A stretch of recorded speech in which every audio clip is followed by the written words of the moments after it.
Well, I can't tell you now the number of people who write to me as an agony aunt who want to break up with their partner but are staying together for the children. Now, research says you could be doing more damage by staying together. So what do we think? Can it be worse for children with two parents together who aren't happy, Stacey? I definitely get why people try and make relationships work for the sake of their children. However, I can't see how people don't realise that arguing and hostile environments and having weird energy between you and the father of your children isn't going to affect the children. They're going to notice that. They're going to pick up on it. It's got to be obvious to see that that's not going to be a nice environment for children. But then I suppose if they're in that kind of unhappy place as a couple and the emotional state, sometimes, I mean, you have to have a lot of self-control, don't you, if the kids are there all the time and you haven't got the opportunity to get away from them. I suppose they don't think rationally. But don't you think it's a very selfish thing, Colleen?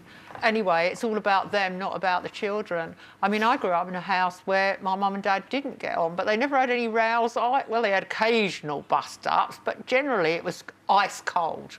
There was, like, no effect, and in a way, that's even worse. I couldn't see, you know, after I left home, why they were still together and why they'd stayed together, because it wasn't a very fun environment for me and my sister. So was there an element of you as a child, did you ever go to bed or when you weren't in their company thinking, I wish they'd just split up?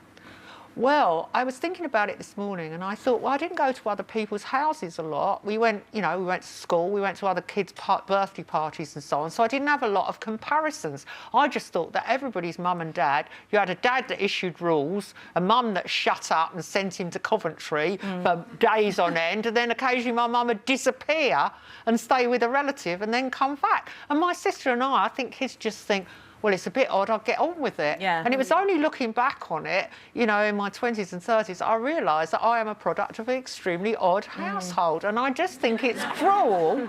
It's cruel for kids. I mean, why my parents didn't split up, I do not know.